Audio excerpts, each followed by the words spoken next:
Salut à tous pour le vidéo mercato concernant le Barça et on fera un petit peu le tour sur quelques dossiers du moment qui font beaucoup parler. Alors avant de commencer, je pense que vous avez dû le voir, Laporta et la direction donc négocient pour avoir des deals économiques très intéressants, notamment à court terme, ça il faut le dire, mais on parle quand même de 740 millions d'euros, ce qui pourrait aider le club à ne pas être dépendant du fair play financier, déjà ce serait quand même une excellente chose, et puis surtout de pouvoir recruter quand même pas mal de joueurs et d'éviter des sacrifices comme notamment De Jong et Gavi. Donc on verra s'ils peuvent rester ou non ces joueurs-là.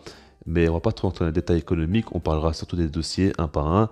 Et quand même pour moi c'est des joueurs très importants, De Jong et Gavi. Et puis Bernardo Silva c'est quand même un joueur qui pourrait signer. Donc on verra si c'est possible ou non, en tout cas je donnerai mon avis. Alors on va commencer maintenant par parler de Gavi. Et Gavi, je ne cache pas que sa situation elle me fait quand même de plus en plus peur, comme je le dis sur Twitter parce que ça commence vraiment à tarder. On a vu que Araujo a quand même assez vite prolongé, alors que lui, ça traîne, et selon les informations, son agent n'est pas content de ce que fait le Barça, notamment par rapport au salaire proposé à Kessie et Christensen, par rapport à l'intérêt qu'ils ont aussi pour Ruben Neves, Pablo Torre aussi qui va arriver.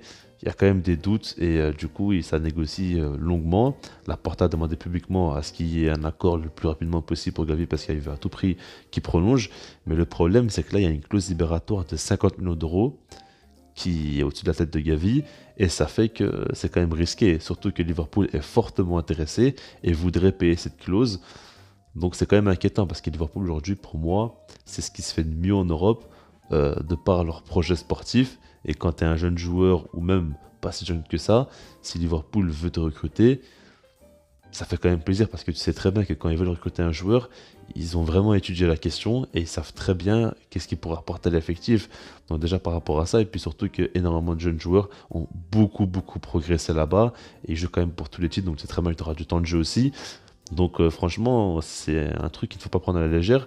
Liverpool, c'est un candidat quand même très sérieux. Puis je trouve que leur milieu de terrain, ils n'ont pas non plus des tauliers. Ils n'ont pas des joueurs vraiment indiscutables. Alors Fabinho et Thiago Alcantara, ok, c'est quand même des monstres. Maintenant Henderson, il est très bon, il n'y a pas de souci. Mais je pense pas non plus qu'il jouera tous les matchs. Naby Keita n'est pas non plus au top à chaque fois. Donc ça, il faut quand même le prendre en compte. Maintenant, par rapport à Gavi, je pense personnellement quand même qu'il va prolonger parce qu'on voit que ce gamin-là, il aime trop le Barça, mais juste l'impression qu'il veut un petit peu négocier un peu plus pour son salaire, surtout de par son agent. Après, je pense que c'est quand même lié, parce que regardez par exemple Ansu Fati ou Pedri, on nous a proposé une prolongation, je crois qu'ils ont même pas eu le contrat, ils ont signé directement. Là, c'est vrai que ça me dérange un petit peu. Maintenant, j'espère quand même qu'il y aura un accord parce que Gavi est un joueur très important. Maintenant, je ne vous cache pas que c'est pas non plus impossible que le Barça le sacrifie par rapport au fait qu'il y a quand même 50 millions d'euros pour un joueur qui fait seulement une saison en pro. Pablo Torre va arriver, on ne sait jamais ce qu'il peut apporter. Donc voilà, maintenant j'ai quand même beaucoup de mal à y croire et selon moi il va quand même prolonger. Mais après on verra dans les prochains jours, dans les prochaines semaines, ce qui se passera. On va passer maintenant au cas Frenkie de Jong. Et lui, ce qui est bien, c'est qu'il a quand même fait des déclarations où il a dit clairement qu'il aime le Barça et qu'il veut rester toute sa vie dans ce club, son club de rêve tout simplement. Il a dit même qu'il serait prêt à baisser son salaire s'il faut pour rester. Donc vraiment, ça prouve les infos qui disent que United l'a appelé, notamment Eric Ten Hag, l'a demandé de venir, mais lui il a refusé et il a tout simplement fait comprendre à la direction que c'est son club de rêve et qu'il va à tout prix rester au Barça. Il y a même eu des informations comme quoi il aurait peut-être même pleuré quand il a su que le Barça voudrait le vendre. Donc franchement, je pense que ce joueur-là est extrêmement attaché au club et c'est quelque chose de très important pour moi. Quand tu veux redémarrer un projet, si tu peux avoir des joueurs comme ça aussi attachés au club, c'est pour moi quelque chose de très important. Et puis surtout que De Jong a un profil assez unique. Et je pense clairement que s'il retrouve son niveau, il peut vraiment devenir l'un des meilleurs joueurs au monde à son poste et de très loin. Et puis je pense surtout qu'il peut très bien retrouver son niveau. Et c'est une saison, on va dire, où il a eu beaucoup de difficultés. Maintenant, je pense que mentalement aussi, il passait quand même par plusieurs phases. Honnêtement, je ne doute pas forcément de Jong. Pour moi, c'est vraiment un excellent joueur et j'espère de tout mon cœur qu'il pourra rester. Alors, ok, il a une grosse valeur marchande et c'est pas indiscutable aujourd'hui. Donc, je l'avais déjà dit, j'avais prédit le fait que le Barça pourrait vouloir le vendre.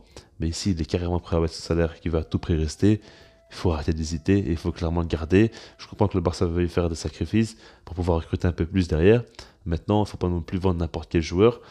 Et ça, il faut quand même le prendre en compte. Maintenant, il y a quand même Bernardo Silva qui est donc lié à De Jong un petit peu au Barça. Parce que ce qu'il faut prendre en compte, c'est que Bernardo Silva, c'est un joueur, ça fait quand même un petit temps, ça fait une ou deux saisons quand même qu'on entend des rumeurs comme quoi il voudrait signer au Barça. Là, ça revient très fort. C'est Gérard Romero qui l'annonce, comme quoi donc il voudrait rejoindre la Catalogne. Et c'est un truc à prendre au sérieux parce que Jérôme Romero, c'est quand même un journaliste, on va dire, qui donne de très bonnes informations. On le voit cette saison quand même, il est très souvent dans le juste.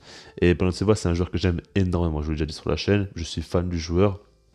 C'est un joueur total, clairement, il sait tout faire sur un terrain, il s'est amélioré dans énormément de compartiments du jeu, notamment défensivement et la récupération, et il est beaucoup plus complet aujourd'hui. Il peut jouer en tant que 6, 8, 10, il peut même jouer en tant qu'ailier, il peut faire quand même pas mal de choses sur un terrain, même en faux numéro 9 aussi, il a montré qu'il pouvait être très bon, donc il est quand même très très très complet, et j'aimerais énormément qu'il signe au Barça. Maintenant, je ne cache pas que je n'y crois absolument pas, parce qu'en fait, ok, c'est possible que lui, il veuille rejoindre le Barça, et là-dessus, personnellement, j'y crois. Mais le fait est que City puisse le lâcher, je trouve ça complètement fou et j'y crois absolument pas. Il est tellement bon, il est tellement indispensable, il joue énormément de matchs, c'est le joueur le plus utilisé par Pep Guardiola cette saison avec City, ça il faut quand même le prendre en compte. Et pourquoi ils vont le lâcher comme ça alors qu'ils n'ont pas besoin d'argent non plus? Ça faut le prendre en compte vraiment. Et honnêtement, je le vois pas du tout quitter City. Alors moi j'aimerais bien, mais bon, sans nos informations, on parle quand même du fait que si jamais il rejoint le Barça, ce sera sûrement lié à De Jong, dans le sens où De Jong, lui, devra quitter le club. Alors avec tous les prêts financiers qu'on va faire, c'est possible que ça change un petit peu. Maintenant, pour moi, je pense que les deux cas sont assez liés. Et personnellement, je préfère Bernardo Silva à De Jong, surtout actuellement, il est beaucoup plus en forme. Mais le truc, c'est que De Jong est déjà au club aujourd'hui. Et quand tu vois tout l'amour qu'il a pour le club, je préfère quand même qu'il reste. Alors c'est un choix compliqué, mais moi je pense surtout que City ne voudrait pas qu'il parte, ils n'ont aucun intérêt. Donc du coup, ils pourront aussi demander une très grosse somme, peut-être plus que De Jong pourrait apporter au club. Donc ça ne sera pas forcément rentable. Et honnêtement, ben, j'y crois pas, comme je lui ai dit. Enfin, je pense que je me suis répété quand même beaucoup de fois. Mais voilà quoi. Moi je lui ai dit, j'aimerais beaucoup Bernardo Silva rejoindre le club. Mais après, je vois des gens quand même qui rêvent avec De Jong, Pedri, Bernardo Silva. Déjà, il faudrait voir la complémentarité sur le terrain, ce que ça donne. Mais en dehors de ça, moi j'aimerais beaucoup, mais voilà quoi, ça me paraît quand même très compliqué. En tout cas, vous allez contenter par rapport à la vidéo. Et puis sinon, moi je vous dis peace.